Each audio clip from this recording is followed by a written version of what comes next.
Selamat pagi Bu. Pagi. Baik, bisa memperkenalkan diri terlebih dahulu? Nama saya Susanti, umur saya 41 tahun. Baik, terima kasih. Kali ini saya akan melakukan wawancara dengan Ibu Susanti seputar pembelajaran daring. Apakah Ibu sudah siap? Siap. Langsung saja untuk pertanyaan pertama. Bagaimana pendapat Ibu tentang pembelajaran daring selama COVID-19 ini? Menurut pendapat saya, pembelajarannya kurang efektif karena banyak diselingi kegiatan lain seperti menonton TV, sehingga siswa tidak fokus belajarnya. Oh iya, bagaimana sistem pembelajaran secara daring ini dilakukan? Guru mengirim tugas melalui WhatsApp. Tugasnya dilakukan secara individu.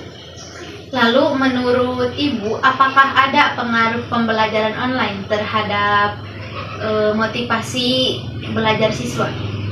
Ada anak saya jadi malas belajar karena tidak mengerti belajarnya.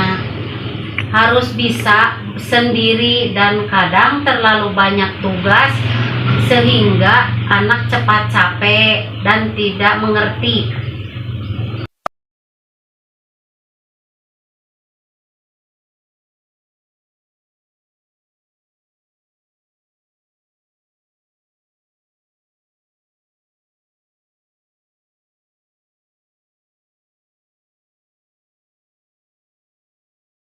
Sore, baik bisa memperkenalkan diri terlebih dahulu? Bisa.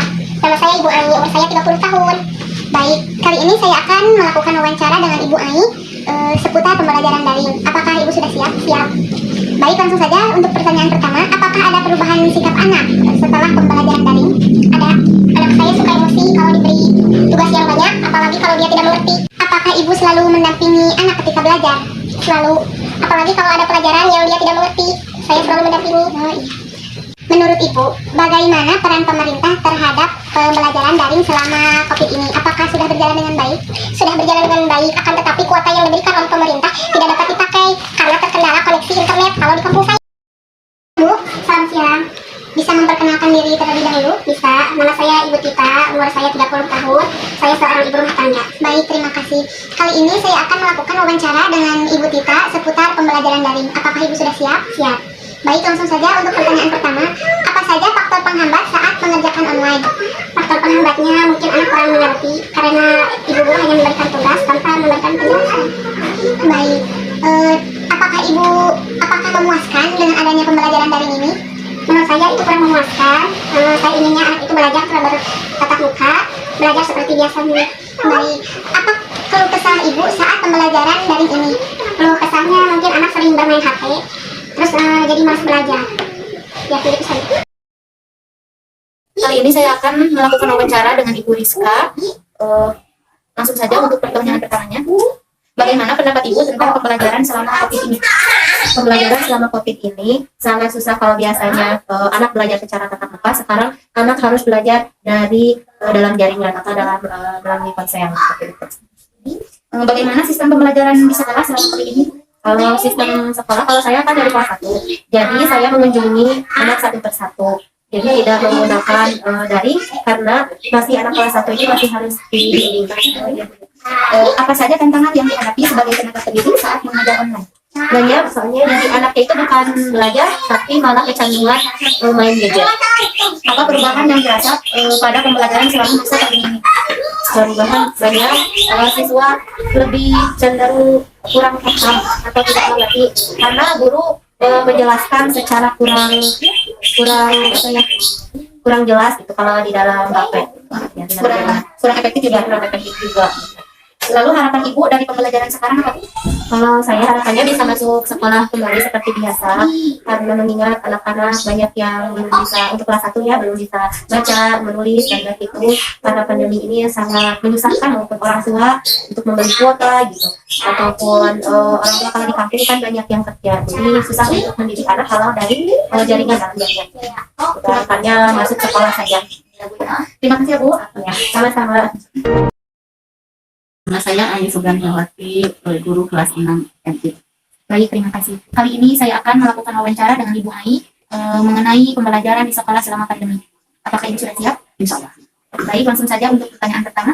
Bagaimana pendapat Ibu tentang pembelajaran selama COVID ini? Pembelajaran selama COVID ini jujur saja ribet karena segala sesuatunya harus online. Dari siswa ataupun dari gurunya harus selalu online. Sedangkan di daerah Gunung Halu ini letak geografisnya merupakan pegunungan dan lembah, banyak provider yang tidak mempunyai sinyal, bahkan anak-anak itu tidak mempunyai Android sama sekali. Lalu bagaimana sistem pembelajaran di sekolah selama COVID ini? Sistem pembelajaran di sekolah ini dikarenakan di sekolah kami itu tidak semua siswanya atau peserta didik mampu, jadi ada dua sistem atau dua metode yang kami lakukan, yaitu secara daring maupun luring. Kalau daring itu melalui WhatsApp group, sedangkan kalau melalui luring itu atau disebut jarum berkunjung ke tempat masing-masing peserta didik. Karena kalau mengandalkan online, hak mereka sebagai peserta didik untuk belajar akan ketinggalan. Apa saja tantangan yang dihadapi sebagai tenaga pendidik saat mengajar online? Yaitu tantangannya mah tidak semua anak atau peserta didik itu mempunyai Android. Mereka tidak semuanya mampu membeli Android. Bahkan ada pun yang mempunyai Android, tapi mereka tidak mempunyai kuota, terkendala dengan kuota. Ada yang bilang gini, Bu, bagaimana mau belajar? Kadang makan saja susah, gitu. Apalagi untuk membeli kuota. Sedangkan ada pun bantuan dari Kemendikbud ataupun Kemenag itu terbatas dan tidak setiap bulan. Ada pun juga kemarin ada yang ngasih bantuan provider, tapi tidak bisa semuanya digunakan, itu terkendala geografis, ada yang ada sinyalnya dan ada pun tidak. Jadi kalau serba salah, bagaimana harus menghadapinya. Apa Bu perubahan yang dirasa pada pembelajaran selama masa pandemi ini? Perubahan yang dirasa bagi guru itu kalau bahasa sudah nambah mas ya, biasanya bertatap muka, sekarang harus daring. Biasanya di sekolah kita harus mengunjungi rumah-rumah peserta didik, di mana dari tempat satu ke tempat yang lainnya cukup jauh, bahkan ada yang lebih dari 2 kilometer. Lumayan ya, kalau istilah orang sudah mah asruk-asrukan demi mencerdaskan kehidupan bangsa. Model pembelajaran apa yang digunakan saat ini? Itu ada, kalau yang dari online itu menggunakan WhatsApp group. Biasanya kita berceramah, yang digunakan itu diskusi secara online. Terus mereka melakukan problem solving, itu menemukan masalah, menyelesaikan masalah yang dihadapi. Contohnya misalkan kita memberikan materi dan memberi tugas kepada mereka supaya menyelesaikan tugas itu dengan baik, bisa melalui searching di Google. Terus ada pun juga yang kalau secara luring atau jarum ke rumah masing-masing, anak-anak diberi tugas dan kita bimbing secara langsung, tapi tetap menggunakan prokes yang Keluh kesah Ibu saat pembelajaran selama pandemi ini, Ibu? Pembelajaran secara pandemi ini jujur saja bagi peserta didik itu boleh dibilang menurun pembelajarannya, terus semangat belajarnya menurun. Soalnya kalau lama-lama online katanya jenuh. Terus yang biasanya suka membaca kalau di sekolah ramai-ramai, mungkin semangatnya, kalau di rumah ibu jenuh gitu katanya teh. Terus banyak lagi hal-hal lainnya yang membuat mereka belajar. Kenapa Bu kadang kita belajar di sekolah tidak boleh, sedangkan pasar buka, sedangkan ini itu buka. Ya kalau dipikir ke sana ya juga sih, kenapa belajar selalu dipermasalahkan, tapi sedangkan tempat berkerumun seperti pasar, wisata buka itu. Terus ya pokoknya pada menurun, semangat belajar menurun, terus pembelajaran menurun. Itu juga apalagi kelas 6 ya, kelas 6 itu biasanya mempersiapkannya semaksimal mungkin, tapi karena secara online jadi kurang efektif. Harapan Ibu dari pembelajaran sekarang apa, Bu? Harapannya semoga pandemi ini segera berlalu dan sekolah normal seperti biasa lagi, untuk memberikan semangat kepada anak-anak. Baik, itu saja Ibu, terima kasih. Ya, sama-sama.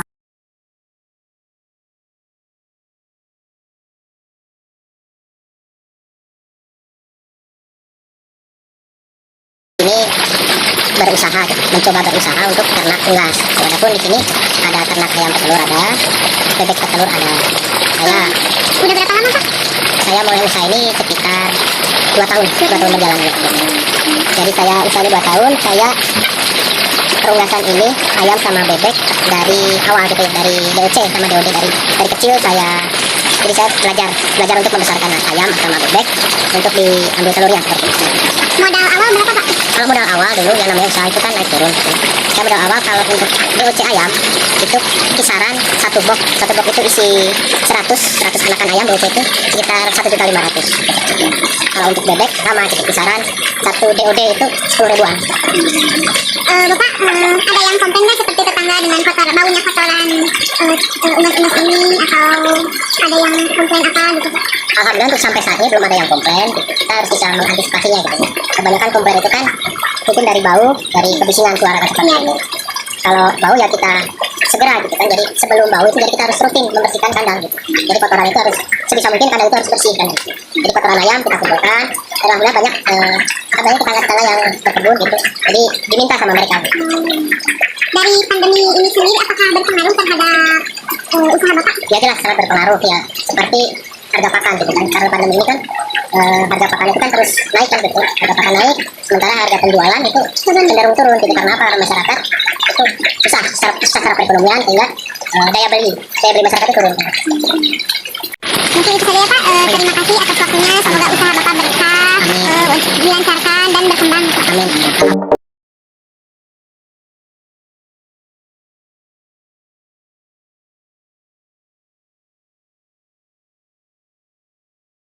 Selamat siang Pak. Siang. Bisa memperkenalkan diri terlebih dahulu? Bisa. Nama saya Harob, umur 21 tahun. Kerjaan wira swasta. Baik. Kali ini saya akan melakukan wawancara dengan Bapak Arom mengenai kewirausahaan di tengah masyarakat. Apakah Bapak sudah siap? Siap. Baik, langsung saja ya Pak untuk pertanyaan pertama. Sudah berapa lama sih Pak menjalani pengolahan kayu ini? 2 tahun. Kurang lebih 2 tahun. Baru merintis itu ya Pak? Iya. Apakah perusahaan ini milik sendiri Pak? Sendiri. Mandiri. Modal awal itu berapa ya Pak? Kurang lebih 50. Nanti si kayunya Pak diekspor atau orang datang ke sini atau bagaimana Pak? Orang datang ke sini atau ada yang datang dari luar daerah pesan lalu kirim gitu Pak? Biasanya dibikin apa Pak kayunya Pak? Aso, papan cor, papan tepang, puset, segala macam bahan bangunan ya Pak ya?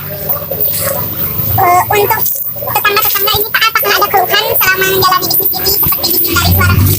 Kalau keluhan pasti ada, tapi kan ada jauh dari pemukiman, setengah jam lebih daerahnya ada jauh dari pemukiman. Untuk ini Pak, sisa-sisa ininya kemana Pak? Kadang ada yang ngambil, kadang dibuang, kadang dibakar. Bahan bakarnya apa Pak? Solar. Sehari menghabiskan solar berapa Pak? Paling 15 liter. 15 liter. Nah sekarang kan lagi pandemi COVID ya Pak. Ya. Apakah berpengaruh terhadap pengolahan kayu ini? Pengaruh. Apa Pak dampaknya Pak? Dampaknya susah cari uang. Masalah keuangan susah. Menjual kayunya agak lama ya Pak? Lama.